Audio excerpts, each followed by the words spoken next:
Hey everybody, RC here. Welcome back to Bullbound College Football Tutorial and Walkthrough. This is episode 6 and we are picking up in recruiting. So we go to our timeline and we can see recruiting is the next to last step of the season, and it lasts from week 8 through week 17. So each week you will have the opportunity to recruit players, choose who you're going to offer scholarships to, make pitches to those players.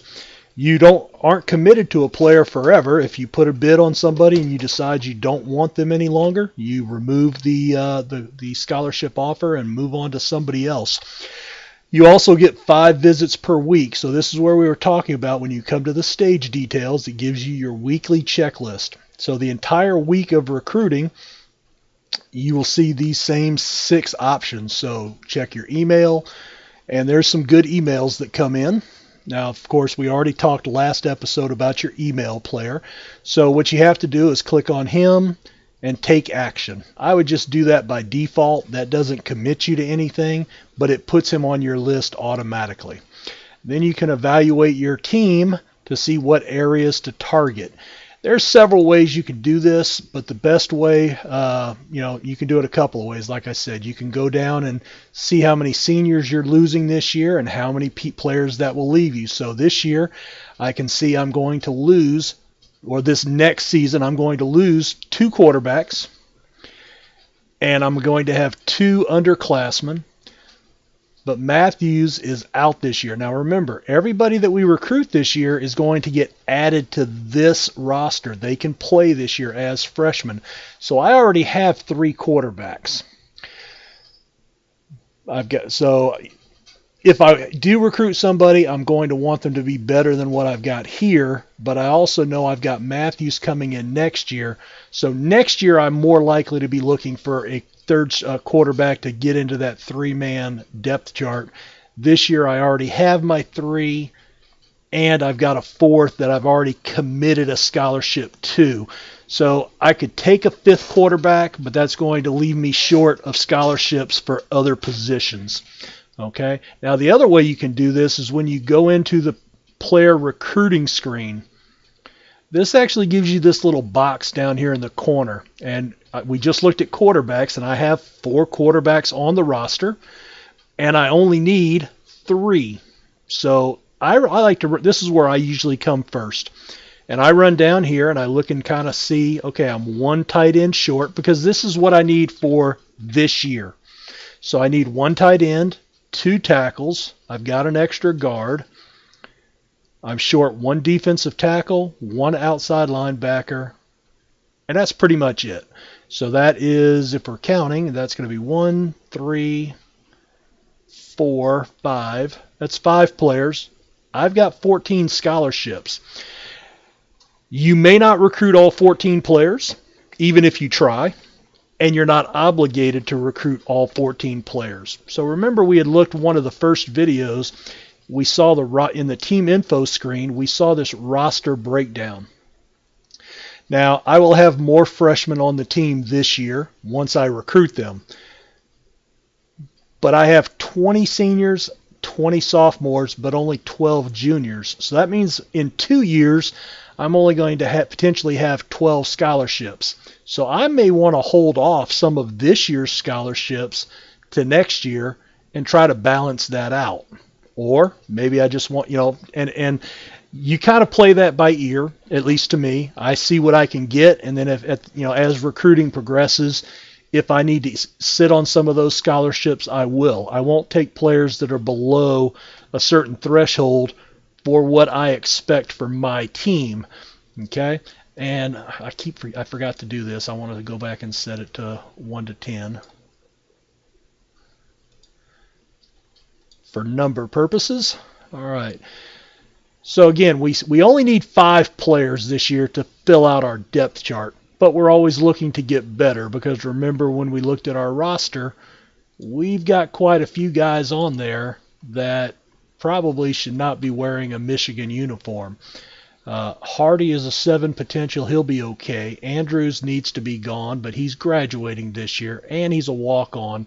So there's no scholarship there. We're also losing Land, who's a backup. Let's see, wide receivers. So that's one. This is an example. Okay, I have 3 fullbacks on roster, but 2 are seniors. When we're here, it doesn't look like we need any. I'm sorry, we only need 2. It doesn't look like we need any fullbacks, but in reality, when we looked by position, we know we're losing 2, and we're only going to have 1 left. So if I look here, I might go, hey, I don't need a fullback. But by looking at the roster in conjunction with this screen, then we see that we actually do need a fullback this year. So that takes some time. You have to go through several screens to look at all the information just to see what you want to go after. Once you've made that determination, this is the main screen you're going to recruit from. Again, each one of these drop downs has multiple pieces of information, multiple ways of sorting, just ungodly amounts of information. And even on their individual cards, so like if each time you click on a player, you kind of see their snapshot, but it doesn't give you everything that there is for that player. Now you'll notice when you click on the player, a lot of these items are unknown. That's because you have not scouted the player yet. Okay, so we're going to look at the player cards in a little while, but first thing we're going to do is we want to recruit. I like to go by recruiting because that's where you can see if you've given them a visit yet, if you've made an offer, if they're committed. You can hide committed players that defaults to yes, so if they were, as they commit, they won't be on the list anymore. And interest level. Now, interest level runs from 10, meaning very interested, all the way down to 1, meaning not interested at all. Different people will tell you different things. You would think that 5 or 6 was an average. I would never look at anybody below a 7 interest ever. Now, just like transfers, these numbers can change week to week. You might have a guy that's a 10 interest this week. He might be a 2 interest next week or in 2 weeks. And you might have a guy that's a 6 interest this week, but he might be an 8 interest next week or in 2 weeks. So you have to look at all that, and it changes from week to week. So you do have to put a lot of time into recruiting. This is probably the most time-intensive part of the season. It's also, to me, the funnest part of the season, except when I don't get players that I'm after. So what I like to do is I like to sort by ranking. Now, if I'm playing with a national power, in this top 25, I'll have several players. Here I've only got 1 that's above a 7. Then I go by position. Okay. Now I've already done by ranking. If you do by ranking and then you do by interest, then it sorts by interest, but in a decreasing order for your ranking as well.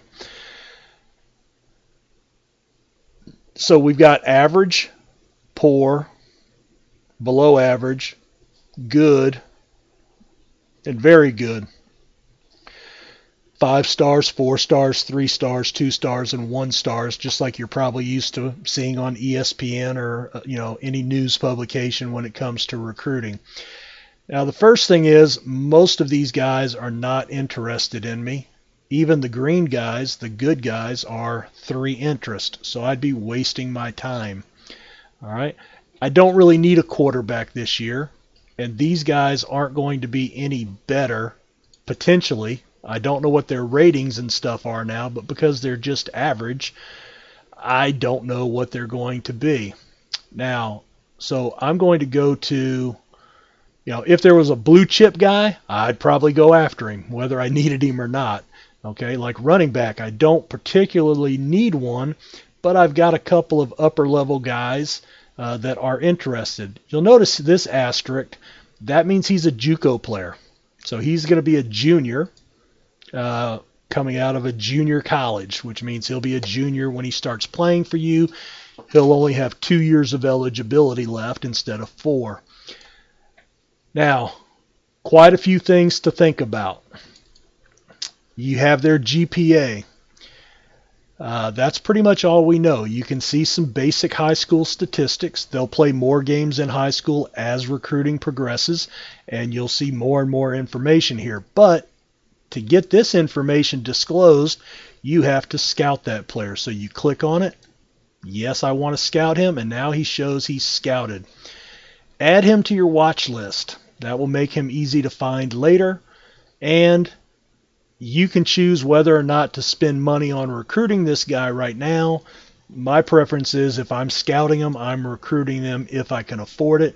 So, and you'll notice his base is $1,000 because he's in Michigan, and he only cost $500 to scout.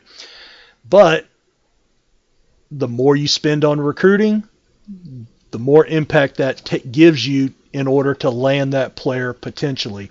If you spend the minimum and Ohio State, for example, is spending the maximum on the same player, he's going to probably go to Ohio State. Plus you have to factor in your prestige. There's a lot of things going on at that point that we'll look at a little more as we move on. So I'm going to max dollar and recruit him. Are you sure you want to take the above recruiting actions? Yes. I'm not going to do a pitch because I don't know anything about this guy yet. After this week, I will start getting emails. Once you scout them, you will start getting pitch emails giving you pitch ideas. And if you hit the pitch, and they could be location, prestige, the head coach, playing time, style of play, and chance to win. If you pick the right one, you get a added bonus to the player's interest to sign with you. Okay, so it behooves you to nail the pitch if you can. All right, so I'm going to close that. So we've added the running back, and I'm going to go ahead and offer him a scholarship. Now, look what happened. I had 3 on the roster. I only need 3, but now I've got 4 because of that. If you remove that, that'll go back from 4 to 3.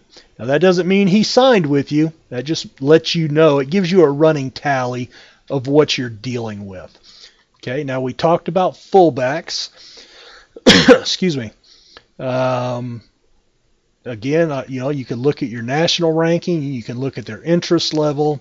So the 10s are more interested, but the 9 is a better player, and this 7 is an even better player, potentially. Now, your recruiting service may not be accurate, so these numbers are not gospel. They're not cast in stone. The interest levels typically are, but again, those can fluctuate and will fluctuate from week to week. So I do know I need a fullback, at least one. He's not bad, and he's in Michigan kid, so he's only $500 to scout. Now, you don't have to open the player card like we did before. Usually I'll open that and look at his GPA. If it's below a 2.0 or below, you may not want to recruit that kid because, he may not be able to play for you very often. But you can do all the same things from here. I can scout. I can add the max dollars and recruit, and offer the scholarship. So now he says he's offered. He's $2,000 on him. And he turns yellow because you have added him to your watch list. Whenever you actually hit recruit, the recruiting dollars, he automatically adds to your watch list. Okay. So we'll move on down. Receivers. I typically like an extra receiver, but the first thing I'm going to do is try to fill in my holes here. So I have a couple of green guys. This guy's out of Michigan. He's a 9 interest, so I'm going to go ahead and probably hit him. He's a 2.0, so that's a concern. But, again, you decide what your comfort level is. Now, this guy's number 260 compared to 331. He's still a 9. He's a 1.8. So I'm going to stay off of this guy. You may feel he's worth the risk, especially if he's going to be a second or a third string tight end for you. And we're going to go down to tackle. I do like the top guy. He's a 2.8. Now, even though I'm recruiting these guys, there's a lot of things that I still don't know yet. Remember, all of this information is unknown. Okay, so I don't know his durability. What happens if his durability comes back as a 25? That he's only going to be on the field 1 in every 4 plays. Uh, what if he's a durability issue and a GPA issue? He's going to miss plays when he is eligible, and then he's going to miss games completely on the rest of the time. So you have to balance, and that's all a matter of you balancing and looking for a comfort level. Let's see, we've got enough guards. I do like defense. I like linemen. I look at real football, and you need a lot of linemen to rotate in and stay healthy and have fresh legs to get in there to block and open holes for your quarterback and your running back. So I typically try to go +1 on my line. That's just a personal thing I do. Let's see. Now he's an 8. Now he's an 8 interest, but he's much better. I'm going to take a look. He's a 2-3, but I'm going to take a shot at him. All right, remember, I would not go below a 7 for anybody, no matter how good or bad they were. Let's see. Now, defensive tackle, I'm 1 short, and I just said I like 1 extra, but this guy's a 10 interest. He's average, so I know he's going to be okay. Not going to be great, but he is a Michigan kid. I think I can land him. So I'm going to go ahead and get him to make sure I get 1. And then I'm going to take a shot at one of these better guys for my extra one. And then if I have scholarships left over, I may come put a 3rd scholarship offer on this guy. But right now I'm just going each position. Inside linebacker, I know I was weak last year, so I'm going to go after this guy. And I forgot to look at his GPA, 3.1, so he's good. Outside linebacker, I am 2 short, so I'm going to go after this guy. 1.7. Now, if I was what Michigan should be and be in the 80 to 90 prestige range, may not go after this guy. At a 57, he would probably still be one of the better guys on my team. I'm going to take a flyer on him. But I am going to go after. Now, here's something. Do I want to go after the guy in California that's going to be a lot more expensive? Or do I want to go after the guy in Michigan that's not quite as good? Or we don't know that for sure because we haven't seen their numbers. So what I might do is this is my email guy. Okay, so I looked at him and he's already on my watch list. So this is my email guy. So he already has an interest. Just because he's your email guy and says he wants to come to your school doesn't mean he will. But typically he will be better than most players that you can get. So I only have 4 scholarships left. I've got $45,000 to play with. So I'm going to go ahead and make the offer to this guy. And then I'm going to come back and I'm going to make an offer on this guy because he's a little bit better rating wise. I look at rating is a big thing for me in the first week. After this week, we'll have a lot more information as far as what they actually look like as players. We won't know everything, but we'll have a lot better idea. All right, so I'm down to 1 scholarship. I've kind of covered everything. I haven't hit my safeties yet. And I don't need a kicker or a punter, although it never hurts to have 2 if they're good enough. But these guys are horrible. These guys aren't very good, and this guy's a JUCO guy. I just don't see the point of signing a kicker for 1 or 2 seasons if I can help it. But hey, sometimes you have to do that. So this guy's number 230 in the country. He's also number 12 by position. Let's see. Yeah, number 12 by position. So, and he has a 3.3 GPA. So this is, with my last scholarship or two, if I filled up all of my positions, that's where I might go back and either pick up an extra lineman, a quarterback. If there's a blue chip guy that I've got a shot at, that's where I might take a gamble on them. But, this guy's pretty good. I mean, he's in the top 230 of the country. I'm going to go ahead and recruit him and offer. So I've used all of my scholarships, but I still have budget left over. So what I do at this point is I go back up to all positions.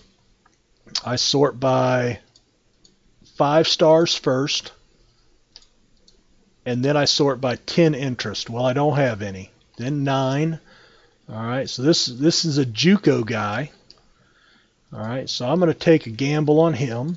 I'm going to scout and recruit him. No offer because I don't have any scholarships. All right. A running back that's an 8 interest. I'm going to go ahead and hit these guys. A cornerback, 8 interest. And 7, nothing. All right. Then I'm going to go down to my 4 stars, back up to my 10 interest. Now remember, if they're yellow, you've already made them an offer. All right. White means you have not talked to them. All right, so I'm going to go ahead and scout and recruit each one of these guys. Even if it's a position that I don't particularly need, what I'm trying to do now is I'm just trying to get the max information on the max number of players. Now, as I said, I like to recruit as I scout. Of course, if you're not spending that extra, like this guy, he's $500 to scout, and I'm spending $2,000 on recruiting. Well, I could scout 4 more Michigan guys for $2,000. So you can actually scout players without recruiting them. That's certainly acceptable. If you do that, remember, you need to add them to the watch by hitting this button yourself. It added automatically once I hit recruit dollars. So if you just scout, you have to manually add them to your watch list. So I've got 250 left. I know the minimum it is allowed is $500. So I've done all my recruiting for the week. Go back to stage details. I don't use this a lot, because I'm seeing all the same information in the other lists that we used here. So this is my go-to list when I recruit. Now view the recruit list. So now this is my board. This is my recruiting board on the guys that I'm looking at in one place. And then the last thing is accept up to 5 visits. You want to do this every week. Now, there's no right or wrong here. I don't think anybody knows any secrets here. I basically take my top 5 guys with a scholarship offer every week. So if we just start going down the list, there's 1, accept a visit. There's 1, accept a visit. There's 1, accept a visit. There's 1, accept a visit.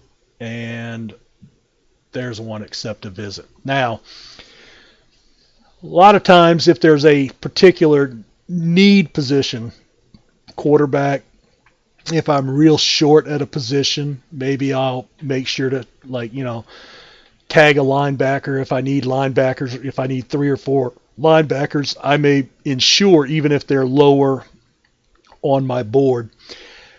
I know some other people, they will not duplicate positions. Now this week I happen not to, but here's a tackle. And then here's another tackle. So if this was my 5th guy, I'd be having him visit this week, but that would give me 2 tackles. I don't know if that causes any friction or penalties. It doesn't seem to for me, but I know other people think it does, and they will not do the same players. In fact, they'll leave a visit on the board if that's all they have. Now, you don't have to only visit the people you have offers to. You can visit the other guys that have no offers that you've just, that you're just looking at. You can go after guys you haven't even contacted yet if you want to. So there's no limit here, but typically, you're looking to get that visit boost by getting guys onto campus.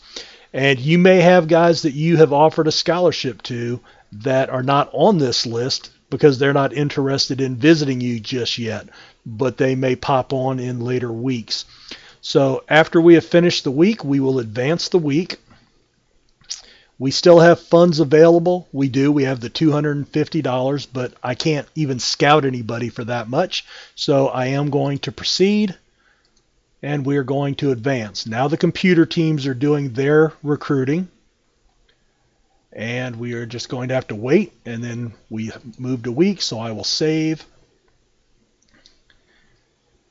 And I will put a cut in here just to keep the videos reasonable in length, and the next video will be going into the second week of recruiting and the differences from the first week. The first week you're only looking at the players, the initial players.